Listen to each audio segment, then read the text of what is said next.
کجای ما؟ چرا اینجوریه؟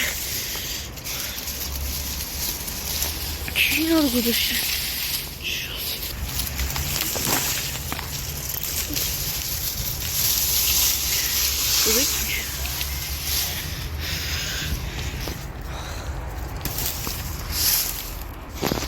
چی بود این خورد؟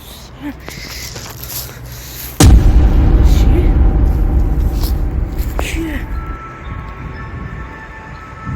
امیره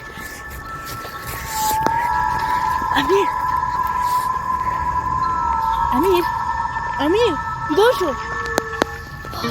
چی شد؟ نمیدونم یکی از پشت اومدی و از پشت زدم شور زد تو کلم دیگه یادم نمیاد فرار کرد. حالا ول کن با پاشو. چوب زدم تو سرم. بیا. آرز نمیدونی کجاست؟ نمیدونم. صدا چی بود؟ صدا کمک داد از اینجا آرز؟ یا خدا آرز! اونجا چیکار کنی؟ آقا بعد برداری آقا اینو کی برداره؟ یا خدا چرا درد صندوقی؟ آره پاشو. تو یکی دیشب که اومد جلومون من آورد اینجا. حالا کسی نمیدونه چی شده؟ ببین هنوز ردش مونده. آجی الان ما الان کجا بریم؟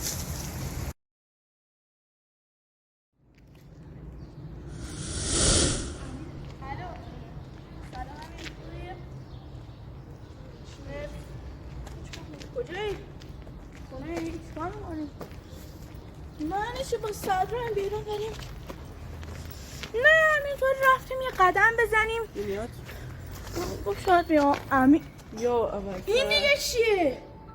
چیه؟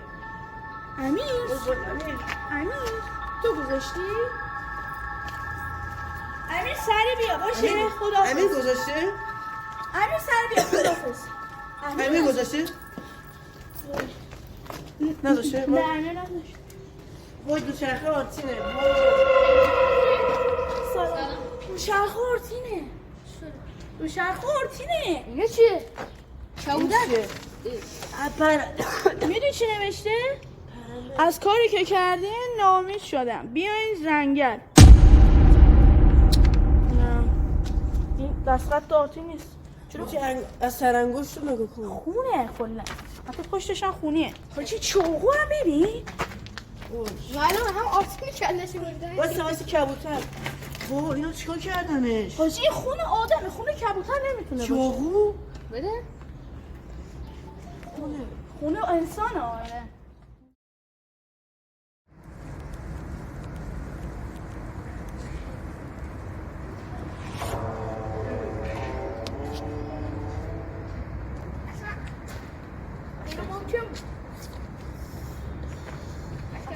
اصلا فراموشش کن بریم. این موقع بعضی آره، آدم بچه‌ها، جوری آره، هستن بچه‌ها. آدم های مریض. چه وای این مگه همون اونور نبود دیروز؟ نه، دیروز مگه اونجا نبودی؟ یا خدا تنابه هم هست انگل نکنه داره آرتین فرستاده گروگانش گرفتن. این همون نامش فقط پاره شده. تنها شاید دارشن. اکن اونا رو بعید نیست سرانگشت دست رو ببین. دسته. بریم جنگل یه هوا رو می‌بینی قشنگ. جنگل